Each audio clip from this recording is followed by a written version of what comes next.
এটা একটা চিকেন চপের রেসিপি হচ্ছে। তো আমরা প্রথমে কিছু পেঁয়াজ কুচিয়ে নিচ্ছি, আর এদিকে আমি চিকেনটাকে খুব ভালো করে সেদ্ধ করে নিয়েছি।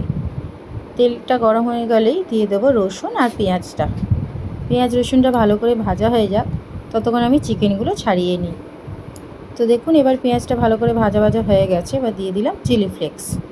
চিলি ফ্লেক্সটা দিয়েও ভালো করে নেড়ে যে চিকেনগুলো আমি ছাড়িয়েছি, ছোটো ছোটো করে করে নিয়েছি, সেই চিকেনগুলো এর মধ্যে এবার দিয়ে দেব।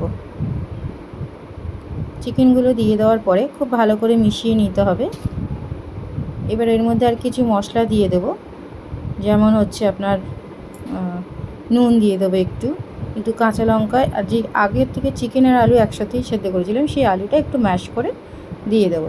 আলু ও কাঁচা লঙ্কা দিয়ে ভালো করে নাড়াচাড়া করে নিয়ে দিয়ে দেবো একটু ধনেপাতা, একটু হলুদ, একটু লঙ্কার গুঁড়ো, একটু গোলমরিচের গুঁড়ো। তো খুব ভালো করে পুরটা এগুলো সব মশলা দিয়ে রেডি করে নিতে হবে। মশলাটা পুরটা আমার পুরো রেডি। এই যে একটু খুন্তি দিয়ে ম্যাশ করে নিচ্ছি যেগুলো আলুগুলো গোটা গোটা আছে।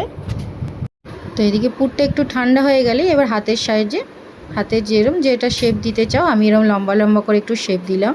এইভাবে বাকিগুলো তৈরি করে নিলাম। এবার এটা রেডি করার জন্য একটু একটা ডিম, একটু কর্নফ্লাওয়ার, একটা জল দিয়ে একটু রেডি করেছি। আর এখানে আছে প্যানকোক। তো একবার ডিমের গলায় চুবিয়ে, একবার প্যানকোকে দিয়ে, আবার ডিমের গলায় চুবিয়ে, ফের প্যানকোতে দিয়ে ফাইনাল কমপ্লিট করে নিতে হবে। তো এইভাবেই করে বাকিগুলো আমি রেডি করে নিচ্ছি। আমার সব রেডি করা হয়ে গেছে। এবার ভাজবো, তার জন্য আমি কড়াতে তেল বসিয়ে দিয়েছি। তেলটা খুব ভালোভাবে গরম হয়ে যাওয়ার পর দিয়ে দেবো এক এক করে এই চপগুলো। তো চপগুলো এদিক ওদিক উল্টে পাল্টে ভালো করে লাল লাল করে ভেজে নিতে হবে। তো এইভাবেই আমি বাকিগুলো ভেজে নিয়েছিলাম।